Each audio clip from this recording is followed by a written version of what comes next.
Cool. Right. So yeah, I want to continue along some of the same lines that Hector's been talking about with regards to self-correction in three-dimensional systems. I'm going to be taking a slightly different approach to him, but luckily his talk allows me to breeze through a lot of the introductory material that I've prepared. So what do we really want with the self-correcting quantum memory? Well, we want the analog of a classical hard drive. We want some physical device that we can encode some quantum information in, leave it on the desk, walk away for the weekend, come back, or walk away for a couple of years. I mean, an arbitrarily long time scale, I mean, depending on application. And our information's still there. We don't want this thing to have to be plugged into the wall. I mean, we don't want to have to be actively correcting errors, measuring syndromes, this kind of stuff. We just want a box that sits by itself, and the physics of the box does the error correction itself. So this is the game we're trying to play. So that's a very operationally motivated kind of problem. To solve it, you might want to be a bit more specific about the real technical detail of when you decide you've won this game of producing a self-correcting memory. So I'm going to spend a couple of slides motivating a more precise definition of self-correction. So by analogy, we've just heard in Hector's talk that the 2D Ising model is classical self-correcting memory. So it's got a twofold degenerate ground space, all spins up and down, and it's got an extensive distance, so that's a place that we can encode our information. But the important point, as Hector pointed out, is that there's this magnetically ordered phase for some range of finite temperatures. So the practical upshot of this is that we can encode information in our 2D Ising model, and then we have a lifetime that's exponential in the size of the system. So if we want to leave our hard drive on the desk for a year instead of for a week, then all we have to do is increase the size of the magnet a little bit. So this is what we want to try and reproduce in the quantum case. We should contrast this, exactly as Hector mentioned, with the 1D Ising model. So this has the same properties in the sense of its ground space. It has the same, well, it has exactly the same ground states. So they have the same distance. But it has no ordered phase. And the practical implication of that for its use as a self-correcting memory is that there's a constant memory lifetime. So this might still be a useful code that we could put information into, but we can't increase the lifetime arbitrarily by just increasing the size of the system. And so that's basically what we want. So you can think about these first two properties, about the degeneracy and the distance of the ground space, as being like the zero temperature properties of the system. Or if you're in an active error correction scenario, then these are the relevant ones. And then, well, at least heuristically, the existence of some kind of ordered phase seems to be a good marker for whether or not you're stable at finite temperature or in this passive kind of scenario. Right. So with that in mind, the Caltech rules. So this is a collection of rules that we think is a reasonable way to generalize these criteria that we've just discussed in the context of the classical self-correction to the quantum case, to try and rule out things that will allow us to trivially solve the problem by like introducing unbounded Hamiltonian terms, something like this. So, I mean, I didn't come up with these. I'm not at Caltech. But, and also, I should point out that these are not really fixed in stone. I mean, this is just, I'm going to define them in this particular way, and other people might define them slightly differently. And also, it's interesting to break some of these rules. Right, but first. So we're going to consider only finite dimensional spins. So models where you have bosonic modes, these are ruled out. I mean, basically by analogy with the classical Ising model. And we also want these to be embedded in whatever space we're interested in. So, I mean, for generality, RD, but we'll mostly be interested in R3 in practice. We want these to be embedded with finite density. We want to have the dynamics of our system is local Hamiltonian with reasonable stuff, nothing interesting. So you could imagine in principle encoding your information in whatever you like, but we're going to consider encoding in the ground space. This seems to be the general strategy of this. So you need to have a non-trivial degenerate ground space in which you can encode such information. You might also like that your system is robust against Hamiltonian perturbations in an appropriate sense. Right. You might want an efficient decoder. So if you have a code that you can't actually read out in reasonable time at the end of the day, then this isn't particularly useful to you. It might be interesting, but we're going to require that you have a polynomial time decoding algorithm for your bit. And then the last one's really the core feature that we're really interested in. This is this exponential lifetime in the number of spins. So as you increase the number of spins, there exists some non-zero temperature at which you have an exponential memory lifetime. That's what we want. Cool. So the outline of my talk is very short. I'm going to propose a candidate code as a 3D self-correcting quantum memory, and then I'm going to go on and prove very little about it, and hopefully somebody else can do the heavy lifting for me. So I should write a caveat that, so I'm going to prove basically none of these. I even, in my submission, I even thought that I have an argument for why 1 and 2 are true, but that's got a hole in it. So I'm going to give you a different argument that I haven't found a hole in yet, and then you can decide. Right. So let's see what other people have been doing. I mean, there's been lots of people that have been interested in this kind of problem, lots of different strategies. In 2D, there's a couple of things that people tried, like the toric boson model, entropic barriers, stuff like this. In 3D, we have the famous HAR code, some approaches with welded codes, and we just heard about the relevance of subsystem codes to this kind of stuff. There's also a bunch of relevant no-go results. Pretty much everything of interest is ruled out in 2D. Well, everything that we have tools to analyze of interest is ruled out in 2D. And then in 3D, there's some other no-go results. I mean, we heard about one in Yoshita's talk earlier in the week that relates self-correction to transversal gates. Is this bosonic bat? Yeah. No, it was originally published as bosonic bat, so be consistent. Anyway, moving on. But the real story in terms of previous work is about the 4D toric code. I mean, this is the place where we know we have something that satisfies all the Caltech rules. The only disadvantage is that it's in 4D. So we have some hypercubic lattice. We put qubits on the plaquettes. We put X stabilizers on. Aha. So we have qubits on. This is not a hypercubic lattice because I can't draw one, so it's a hypercube. So for each of these plaquettes, we put a qubit, and then we put some stabilizers of X type associated with each link of the lattice, and then associated with each cube, we put some Z stabilizers. I mean, these are familiar form to anybody that's looked at the toric code. So these link stabilizers just are a product of X's at all the plaquettes that bound the link. And similarly, the cube stabilizer, a product of sigma Z's everywhere that on all the plaquettes that bound the cube. So these things all commute in the normal way. And this basically allows us to treat, the fact that they all commute allows us to treat this, this X sector of the Hamiltonian and this Z sector of the Hamiltonian as independent classical codes. And we can look at their thermodynamics, and we can find a phase transition associated with both of these. And this is really the core of the argument as to why it's self-correcting. I mean, a lot of the tools that are used in the proof that this model is self-correcting are basically the same tools you would use to prove that it's got a phase transition. Right. In contrast, the 2D toric code, it's much the same thing, but in 2D. It's got no phase transition. Uninteresting. So, well, yeah, so we also know it has a constant lifetime asymptotically. So this is the upshot of the fact that there's no phase transition. So how I want to motivate my proposal is that quantum is the square of the classical. And I mean this in the sense that to achieve some kind of memory task, it seems that you need twice as many dimensions to do the quantum version as the classical version. So the 4D toric code is a quantum self-correcting memory, and we'll say that this is roughly analogous to the 2D Ising model. I mean, if we had some time, we could maybe make this a little more precise, but let's just buy it for the moment.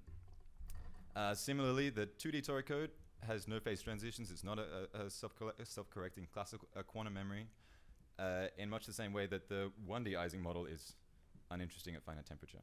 So if we're interested in looking at 3D quantum memories, well, one question you could ask is, what happens in 1.5D classically? So this is kind of the motivating question behind this work. Factor of 2. You need to fit the...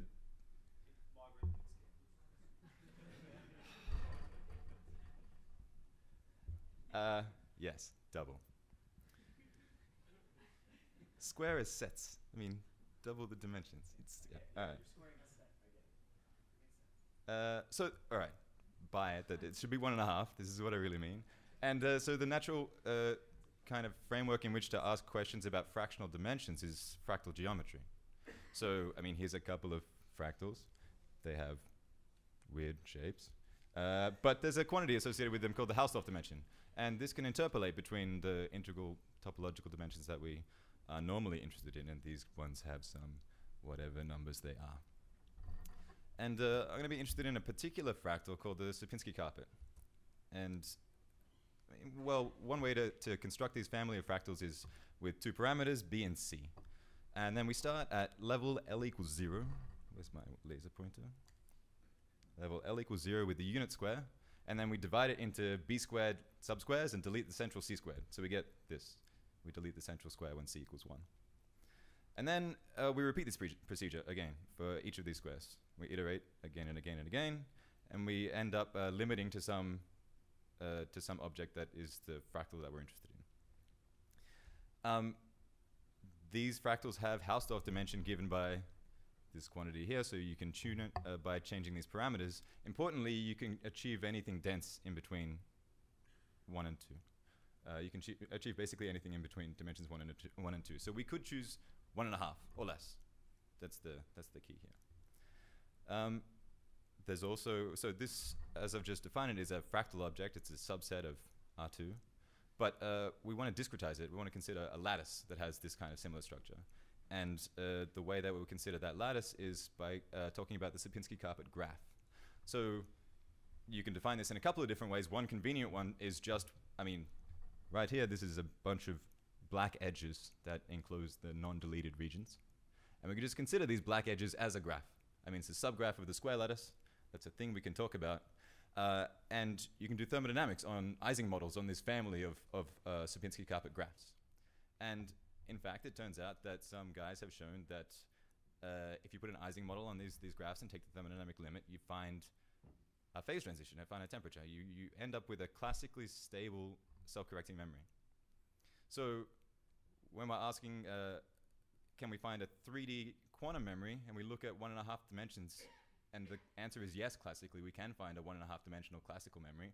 That gives us some hope that there might be something interesting we can do in 3D.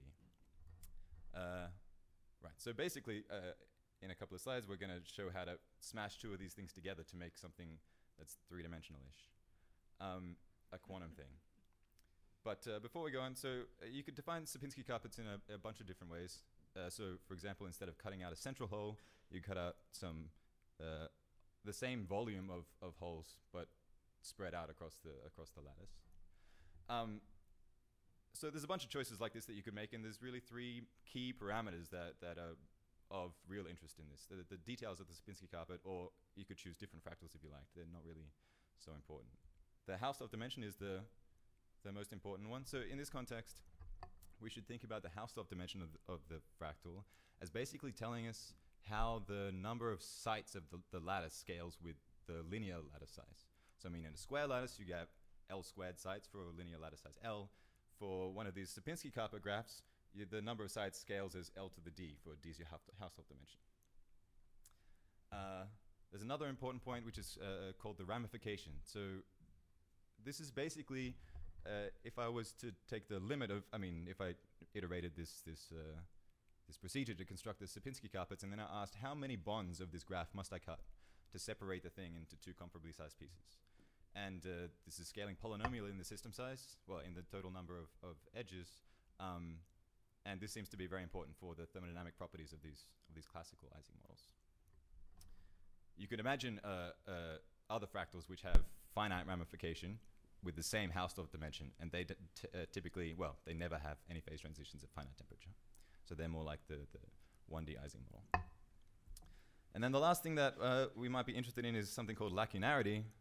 This is a measure of violation of translation invariance for these objects. So, I mean, we could be more precise. I'm not going to.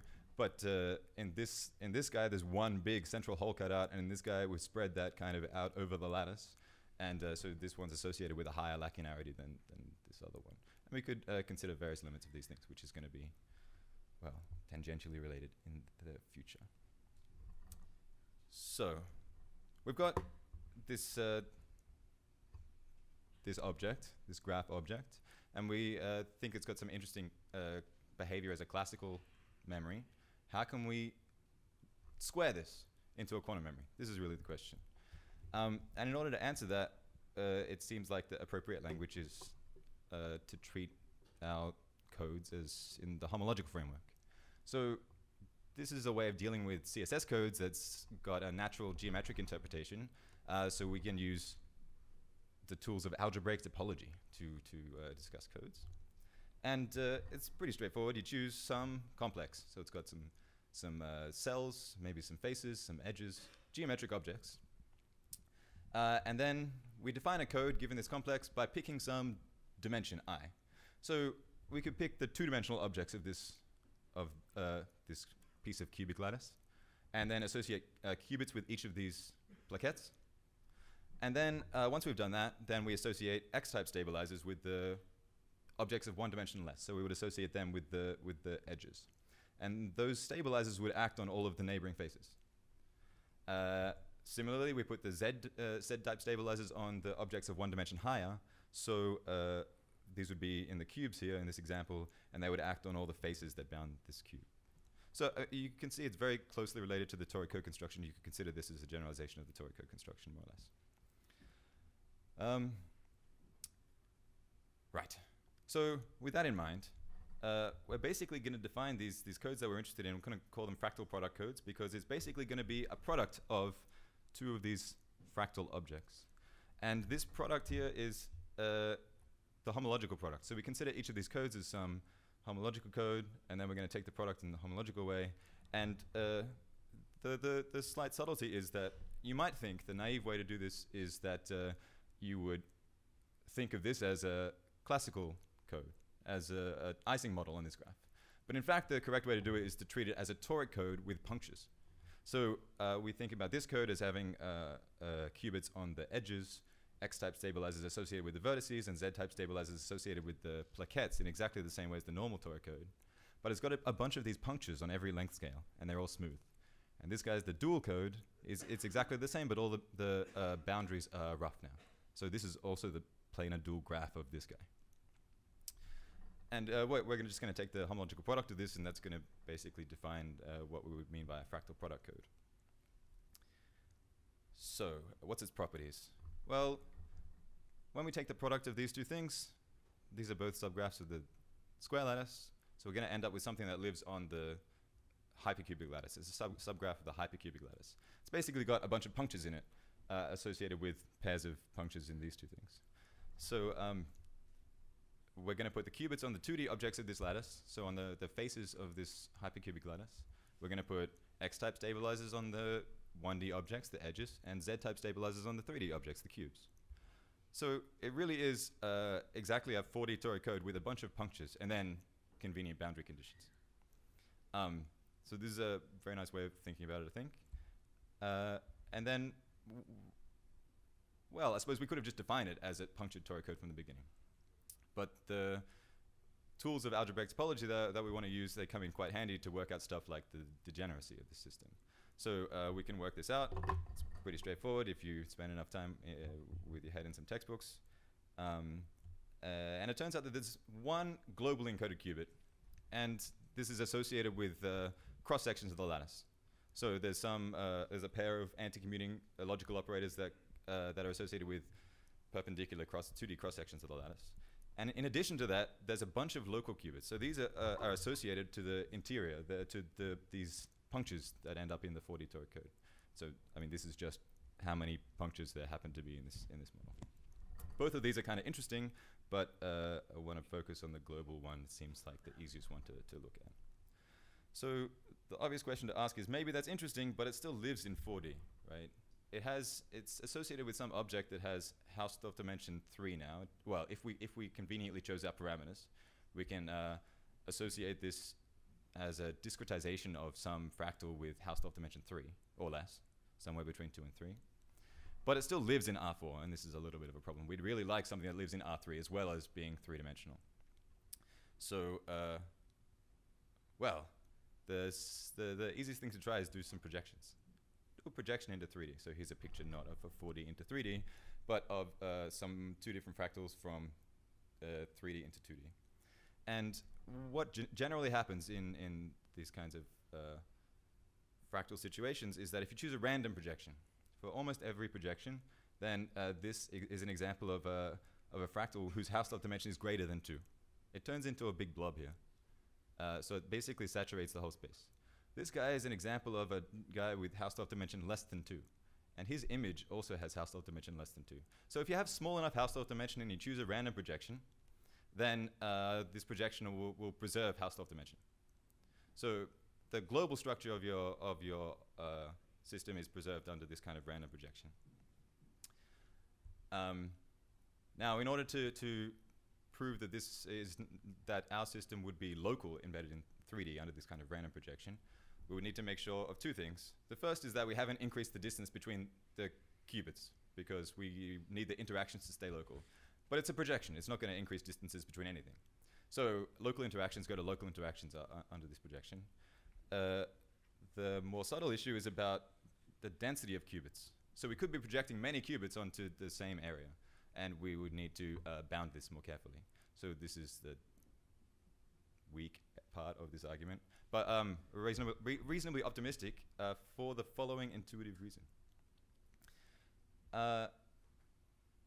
So in the limit of the low lacunarity fractal, so I said you could define these Sierpinski carpets with the holes cut out in different ways.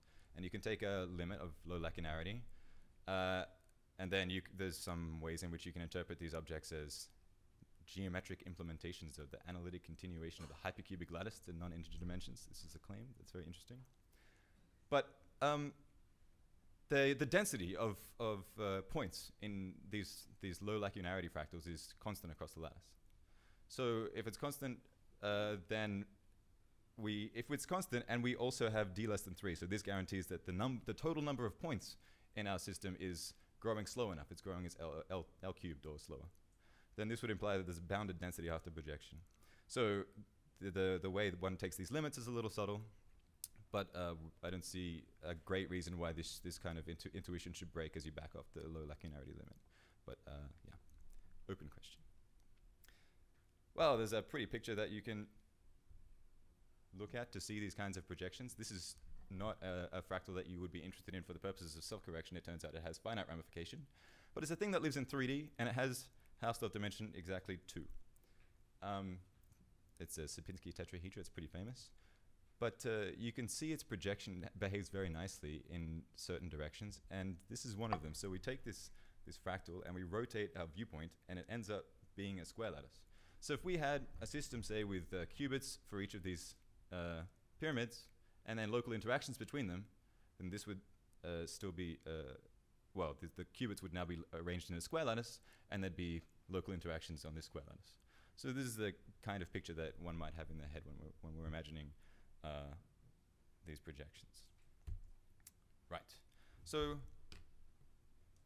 again, that's well and good. I have a code, but I haven't argued at all that it has any interesting properties with respect to self-correction. So in order to rigorously prove memory lifetime is a bit of a daunting task, but intuitively, we want to associate the memory lifetime of these things with an ordered phase. So if we have some interesting ordered phase, then we might think that this is a self-correcting phase. So what we're going to do here is find some phase transitions, and then hope that below these phase transitions, there might be an ordered phase. It seems pretty reasonable given all of the examples that we have, like the 4D Torah code and so on. All of these we can associate phase transition with self-correction. So we basically have this Hamiltonian. It's got an X part and a Z part, and we can consider these as separate classical models because all of the terms commute. And then we can ask about the thermodynamics of these individual classical models. And it turns out that they're related by a rotation symmetry, so we really only need to worry about one of them. I'm going to just briefly blur through a couple of the tools that one would use to analyze this. So the first tool that's interesting is the correlation inequalities. So these apply to generalized ferromagnetic Ising models. The basic upshot is that if I have some Ising model and it's got some kind of ferromagnetic order, I can add more terms and I can't destroy this order. So, I mean, it's a very intuitive thing. It's a well-known proof of stuff in StatMech, classical StatMech community. This is kind of an interesting tool that we use. And the other one is generalized duality transformations. So like Kramers-Vanier duality of the 2D Ising model. You can generalize this in a very neat way. Melini and Gruber come up with this. The basic idea is that we can find, we're given some system that we're interested in, we can find a related system where the existence of phase transitions between the two are basically equivalent. I'll skip over that.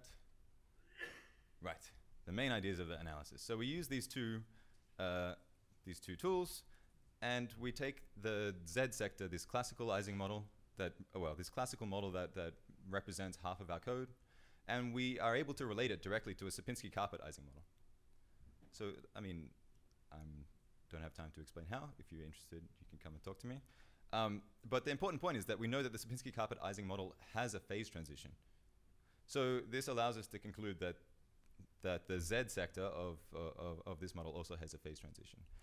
And since the Z sector and the X sector are related by symmetry, then we've got two phase transitions, one associated to each sector, and this seems like reasonable evidence for self-correction. At least an interesting leading question. So this is if I had more time, but I don't. Excellent. Let's go back to the checklist. There's going to be a lot of question marks. Okay, so we start with question mark number 1. This is not proven that the spins of this model are embeddable in R3 with finite density. I mean, we think this is the case. Working on a new proof, but we haven't proven this. We have proven this. This is a nice thing we can prove. So we started with a local model in 4D, and we projected into 3D. The local interactions stay local. It has a non-trivial code space. We were able to work this out from the Kunath formula. We didn't say anything about perturbative stability. Typical proofs of topological stability don't apply here because of all of these punctures everywhere. We also didn't say anything about efficient decoding. Again, we expect from the analogy to the 4D Tor code that this should be straightforward. And, well, exponential lifetime. We think that these phase transitions are pretty indicative. So there's also a bunch of open questions, but Jens is standing up, so I assume that means an out. Thank you.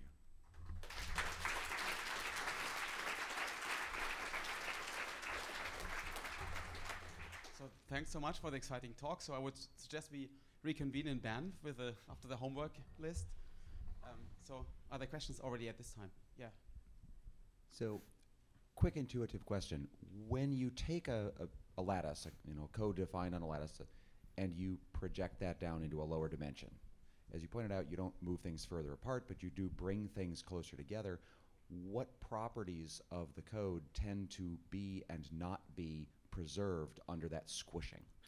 Well, I wish I knew how to answer this question better. It seems that people in fractal geometries and graph theory and stuff aren't so interested in directly answering these questions, at least in a language that I can find in the literature. So basically, I mean, I have no ideas. One of the reasons to look at these specific fractal geometries is because people are able to say some things about them, but typically they'll be interested more in global properties rather than this kind of discretization of lattice properties, which is more, seems like a difficult question to answer. Yeah.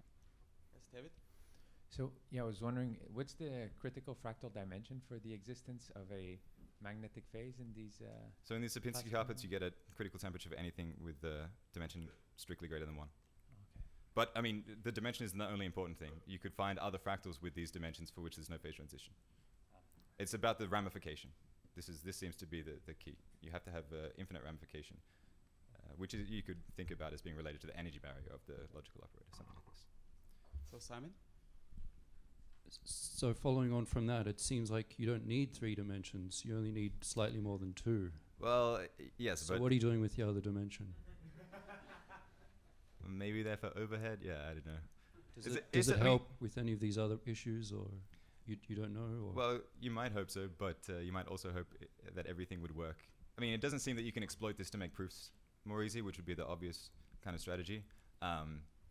But yeah, I mean, I don't have any great ideas in terms of practical applicability of 2.5-dimensional stuff. Yes. Steve.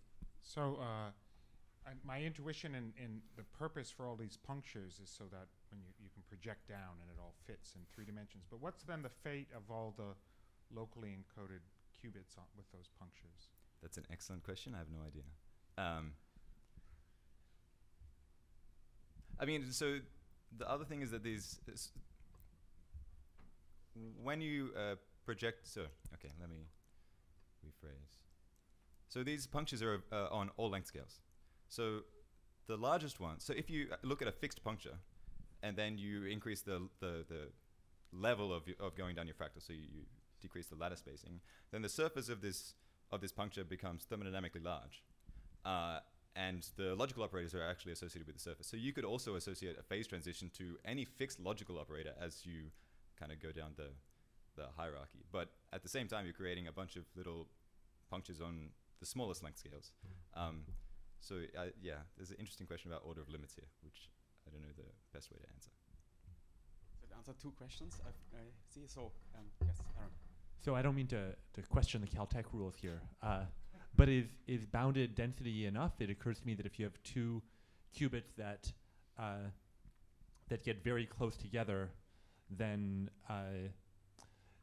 your projection may map qubits arbitrarily close together. Well, yeah, but then I can reassociate them as a bigger finite dimensional spin. I mean, this is I could just think of those two qubits as the same 4-dimensional spin now, something like this. As long as all the density is finite, then I should always be able to do this, right? I guess you need to have density be finite maybe at all different length scales, or?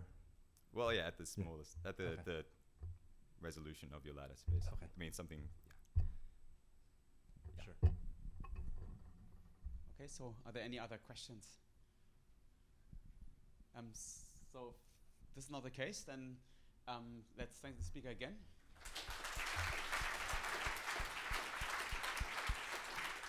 So we're having a short coffee